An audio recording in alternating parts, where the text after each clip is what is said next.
خوش نصیب ہوتے ہیں وہ لوگ جو اپنی خوشی میں بھی اپنے نبی کو نہیں بھولتے اور اپنے غم میں بھی اپنے نبی کو نہیں بھولتے۔ جب کوئی غم ملے وہ حضور کا ذکر کر کے غم کو دور کرتے ہیں، اور جب کوئی خوشی ملتی ہے تو اپنے سونے نبی کا ذکر کر کے خوشیوں کو دوبالا کر لیتے ہیں۔ وہ ہمارے امام اعلیٰ حضرت عظیم البرکت نے جو فرمایا نا کہ ان کے نثار کوئی کیسے ہی رنج میں ہو، ان کے نثار کوئی کیسے ہی رنج میں ہو، جب یاد آ گئے ہیں سب غم بھلا دیے ہیں۔ اور غالباً یہ نیازی نے کہا تھا کہ جب نہیں ملتی کہیں سے بھی سکون کی دولت، جب نہیں ملتی کہیں سے بھی سکون کی دولت، تو آقا تیرے دیوانے تیری بزم سجا لیتے ہیں۔ الحمدللہ العظیم، ہم اہل سنت و جماعت، ہمارے ایمان اور عقیدتوں کا مرکز اور محور ذات پاک مصطفیٰ ہے۔ اس دور میں لوگوں نے عقیدتوں کے مرکز چینج کیے، جس کی وجہ سے امت کے اندر فتنہ اور انتشار پیدا ہوا۔ کچھ لوگوں نے صحابہ کرام رضوان اللہ علیہم اجمعین کی مقدس جماعت کا نام لے کر اور ان کے نعرے لگا کر اور ان کی محبت کو مرکز بنانے کی کوشش کی، نتیجہ یہ نکلا وہ اہل بیت اطہار سے بغاوت پر اتر آئے۔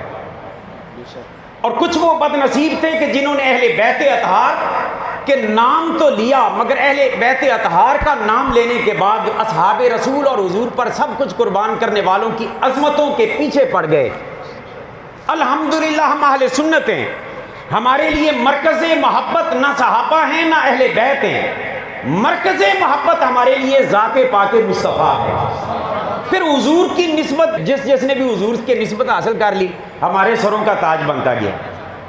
الحمدللہ العظیم، ہم کوئی بھی موقع ہوتا ہے ہم اپنے نبی کو یاد کرتے ہیں، اور یہی ہمارے لیے ایک اعزاز ہے۔ یار لوگ ہمیں تانے بھی بڑے دیتے ہیں صبح و شام، تمہیں کیا ہو گیا، تہاڈا کوئی مر جائے تاں بھی نبی دیا نعتاں، تو کوئی شادی دا موقع ہے تو تد بھی حضور دا ذکر۔ اسی آنے سچی گل ہے، حقانیت اور سچائی وہ ہوتی ہے جس کی دشمن بھی گواہی دے۔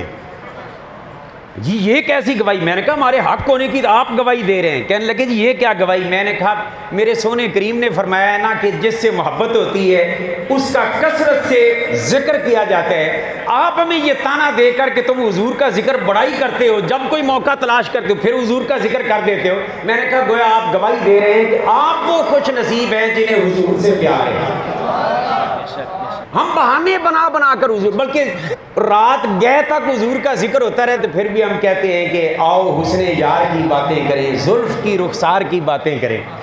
حضور ہی کا ذکر کر کے اپنے دلوں کو بھی تسکین دیتے ہیں، مگر تھوڑا سا ہمیں اس سے ایک قدم آگے بڑھنا ہوگا۔ حضور کا ذکر سن کر دلوں کو تسکین دینے والوں، حضور کا ذکر سن کر حضور سے سچی محبت میں ایسے عاشق صادق بننے کی کوشش کرو کہ مصطفیٰ کی ہر سنت اپنانے کی مجبور کرے کہ سنت پر عمل کر۔ ہم سنتوں سے غافل ہیں، ہم حضور کے احکامات سے غافل ہیں، ہم شریعت کے احکامات سے آنکھیں بند کرنے والے اور آنکھیں چرانے والے ہیں۔ ہم اپنی ذاتی تسکین کے لیے تو ساری رات جاگ سکتے ہیں اور آنکھوں سے نیند دور کر سکتے ہیں کہ حضور کا ذکر ہو رہا ہے، ہمیں لذت مل رہی ہے، ہماری محبت تسکین پکڑ رہی ہے۔ ساری رات حضور کے ذکر کے لیے جاگنے والوں، عشق مصطفیٰ کرنے کی چاست تب آئے گی کہ جب فجر کی نماز کا وقت ہو تو بستر سے تو اٹھ جائے اور تیری آنکھ سے نیند دور بھاگ جائے اور تو مسجد میں آ کر کہے کہ میں حضور کا عاشق ہوں، مصطفیٰ کی آنکھوں کو ٹھنڈا کرنے کے لیے میں نماز کے لیے مسجد میں آیا ہوں۔ ہم بس وہ اپنی مرضی کی محبت لینا چاہتے ہیں اور اس کے علاوہ ہر شے ہم چھوڑنا چاہتے ہیں، اور یہی ہماری تباہی کا راز ہے۔ اللہ کرے ہم واپس پلٹ آئیں، جس نبی سے محبت کرتے ہیں، محبت کرنی ہے تو پھر ایسی کرو جس طرح مصطفیٰ کے صحابہ حضور سے پیار کر کے گئے ہیں نا، ان کے نقش قدم پر چلنا ہوگا۔ حضور کی ایک ایک ادا کو تلاش کر کر کے ہم تو واضح احکامات پر عمل نہیں کرتے نا۔ کریم آقا نے فرمایا نماز میری آنکھوں کی ٹھنڈک ہے۔ حضور نے فرمایا کہ تم کاموں کی ایک لسٹ بناتے ہو نا کہ یہ کام بڑا ضروری ہے اور اس سے زیادہ ضروری یہ ہے اور اس سے زیادہ ضروری یہ ہے، ایک روزانہ فہرست مرتب کر لیتے ہو۔ کریم آقا نے ایک ہمیں لسٹ دی ہے اور اس میں سب سے اہم ترین کام جو دیا ہے، تمہارے کاموں میں سب سے اہم کام وہ نماز ہے۔ جو نبی نے سب سے زیادہ اہم کام ہمارے ذمے لگایا اس کو ہم بھول جائیں تو یہ کیسے عشق رسول کے دعوے ہیں اور کیسے محبت رسول کی باتیں ہم کر رہے ہیں؟ ہم کہیں اپنے آپ کو دھوکہ تو نہیں دے رہے اور اپنے نفس کو مطمئن کرنے کی کام تو نہیں کر رہے؟ خدا کے لیے ہم اپنے نفس کے ساتھ بھی دھوکہ نہ کریں، اپنی ذات کے ساتھ بھی دھوکہ نہ کریں۔ بیڑا اس کا پار ہونا ہے جس نے ہر کام میں رسول اللہ صلی اللہ علیہ وسلم کی سنت کو مقدم کیا۔ حضور سے پیار کا مزہ ہی تب ہے کہ ہمیں یہ فکر ہونی چاہیے کہ حضور چلتے کیسے تھے، حضور مسکراتے کیسے تھے، حضور کھانا کیسے کھاتے تھے، حضور پانی کیسے پیتے تھے۔ ہم پوچھتے پھرتے ہو دیوانوں کی طرح۔ میں چاہتا ہوں کہ ہمارے جوان بچوں کے اندر یہ جذبہ پیدا ہو جائے کہ یہ بچے اہل حق علماء کے پاس بھاگ کے آئیں، کوئی آ کے پوچھ رہا ہو کہ حضرت ہمیں یہ بتائے کہ حضور کھانا تناول فرماتے تھے تو ان کی ادائیں کیا تھی تاکہ میں بھی اپنا لوں۔ کوئی ادھر بدری صاحب کے پاس آ جائے اور کہے کہ حضرت مجھے یہ بتا دے کہ حضور جب مسکراتے تھے حضور کی مسکراہٹ کی انداز کیا تھا تاکہ میں بھی حضور کی طرح مسکرانے کی کوشش کروں۔ مسکرانا تو ہے ہی، ساتھ حضور کی سنت کا ثواب بھی لے لوں۔ یہ جذبہ ہمارے نوجوان بچوں کے اندر، حضور سے پیار کا مزہ ہی تب ہے کہ ہمیں یہ فکر ہونی چاہیے کہ حضور چلتے کیسے تھے، حضور مسکراتے کیسے تھے، حضور کھانا کیسے کھاتے تھے، حضور پانی کیسے پیتے تھے۔ ہم پوچھتے پھرتے ہو دیوانوں کی طرح۔ میں چاہتا ہوں کہ ہمارے جوان بچوں کے اندر یہ جذبہ پیدا ہو جائے کہ یہ بچے اہل حق علماء کے پاس بھاگ کے آئیں، کوئی آ کے پوچھ رہا ہو کہ حضرت ہمیں یہ بتائے کہ حضور کھانا تناول فرماتے تھے تو ان کی ادائیں کیا تھی تاکہ میں بھی اپنا لوں۔ کوئی ادھر بدری صاحب کے پاس آ جائے اور کہے کہ حضرت مجھے یہ بتا دے کہ حضور جب مسکراتے تھے حضور کی مسکراہٹ کی انداز کیا تھا تاکہ میں بھی حضور کی طرح مسکرانے کی کوشش کروں۔ مسکرانا تو ہے ہی، ساتھ حضور کی سنت کا ثواب بھی لے لوں۔ یہ جذبہ ہمارے نوجوان بچوں کے اندر آنا ضروری ہے۔ ہم جس تباہی کی طرف جا رہے ہیں اس سے واپس پلٹنا ہے تو ایک ہی کام ہمیں کرنا ہوگا کہ ہمیں پلٹ کے حضور کی ایسی محبت اپنے دلوں کے اندر بسانی ہوگی کہ حضور کی محبت ہمیں مجبور کرے کہ چلنے والے قدم اٹھانے سے پہلے یہ دیکھ کہ مصطفیٰ کیسے قدم اٹھایا کرتے، کسی کی طرف ہاتھ بڑھانے سے پہلے یہ دیکھ کہ مصطفیٰ جان رحمت کیسے۔ ارے لوگوں، یہ تو ہماری محبت کی بات ہے نا کہ ہم تلاش کریں یہ چھوٹی چھوٹی چیزیں۔ رب کعبہ کی عزت کی قسم، میرا رب بھی چاہتا ہے کہ بندوں میری بندگی کرنی ہو تو بندگی میری کرنا، مگر دیکھنا میرا یار کیسے کرتا ہے، میرا مصطفیٰ کیسے کرتا ہے۔ اسی لیے حضور نے فرمایا صلو کما رأیتمونی اصلی۔ لوگوں، نماز کو نماز سمجھ کے پڑھا ہوتا تو آج ہمارے رنگ ہی اور ہوتے۔ مولا تیری بندگی کیسے کرے، تو نے حکم دے دیا اقیم الصلاۃ، نماز پڑھو، تو باری تعالیٰ پڑھے کیسے؟ فرمایا میرے یار کو تک لو، جیسے میرا یار کرتا جائے ویسے تم کرتے جانا، نماز ہو جائے گی۔ تو بھائی اللہ کی بندگی کے معاملے میں بھی میرا رب یہ چاہتا ہے کہ میرے مصطفیٰ کی طرح کرو، ان کو دیکھتے جاؤ، ان کی ادائیں اپنا لو۔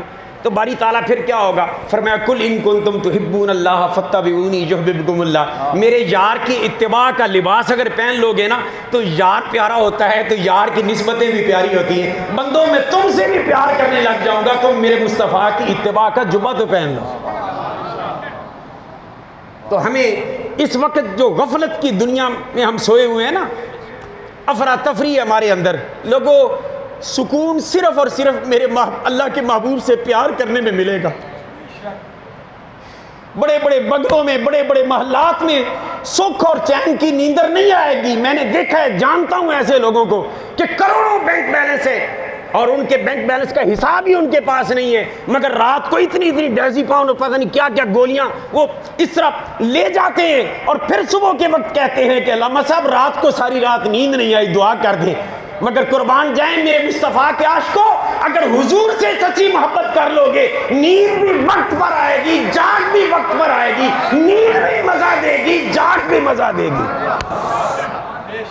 اس لیے ہمیں پلٹنا ہوگا حضور کی ذات کی طرف، ہماری توجہ کا مرکز حضور کی ذات ہونا چاہیے۔ وہ ایک معروف حدیث پاک ہے نا کہ سیدنا صدیق اکبر رضی اللہ تعالیٰ نے اپنی 3 تمناؤں کا ذکر کیا، 3 خواہشوں کا ذکر کیا، جہاں حضور نے فرمایا کہ 3 چیزیں مجھے بڑی پسند ہیں، اور پھر جناب صدیق اکبر نے فرمایا کہ آقا 3 چیزیں مجھے بھی بڑی پسند ہیں۔ ابو بکر کون سی؟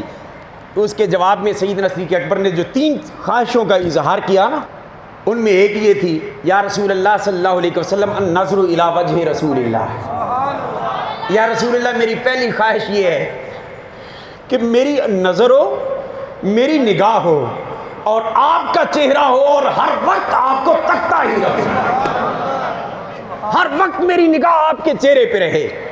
لوں لوں میرا اکھ بن جاوے، محتاج نہ میں اس اکھ دا رہا، سونے ہر وقت آپ کا جلوہ میری نگاہوں کے سامنے ہو۔ دوسری چیز یا رسول اللہ، دوسری چیز یہ ہے انفاق و مالی علی رسول اللہ، یا رسول اللہ مالی، اس کے اب 2 معنی ہیں۔ ایک معنی تو معروف معنی ہے کہ یا رسول اللہ میرا مال آپ پر خرچ ہوتا رہے، اور اس کو تھوڑا سا دوسری طرف لے کے جائیں اور ماں کو موصولہ بنا لیں، اور لام جار کو اگر جائے متکلم پہ داخل کریں، تو اس کا معنی پھر ایک دوسرا بھی بنے گا کہ یا رسول اللہ میرا جو کچھ ہے وہ آپ پر قربان ہوتا رہے، جو کچھ بھی میرا ہے وہ آپ پر قربان ہوتا رہے۔ اور تیسری خواہش کو پیش کرتے ہوئے حیا سے نظریں جھک گئیں اور بڑے ادب کے ساتھ عرض کی، سونیا ایک خواہش اور بھی ہے۔ حضور نے فرمایا کیا؟ یا رسول اللہ میری بیٹی آپ کے نکاح میں آ جائے۔ اب 3 خواہشات کا ذکر کیا صدیق اکبر نے کل کائنات کے اندر، فرماتے مجھے 3 چیزیں محبوب ہیں، مگر تینوں کا مرکز اور محور حضور کی ذات ہے۔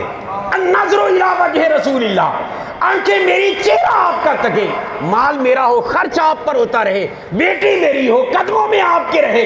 گویا صدیق اکبر امام عشق نے ہمیں سبق دے دیا کہ میرے مصطفیٰ کے بعد میں آنے والے غلاموں، اگر حقیقت ایمان اور حقیقت عشق کو سمجھنا ہو تو اپنی ایمان کا، اپنی عقیدتوں کا اور اپنی محبتوں کا مرکز رسول اللہ کی ذات کو بنا لینا، حضور کی ذات کو اپنا مرکز بناؤ۔ اور جب حضور کی ذات کو مرکز بنائیں گے انشاءاللہ جینے کی چاس آ جائے گی، اور جب حضور کی محبت میں مریں گے تو مرنے کی چاس آ جائے گی۔ اس راستے کے ہم مسافر بننے کی کوشش کریں میرے بھائی۔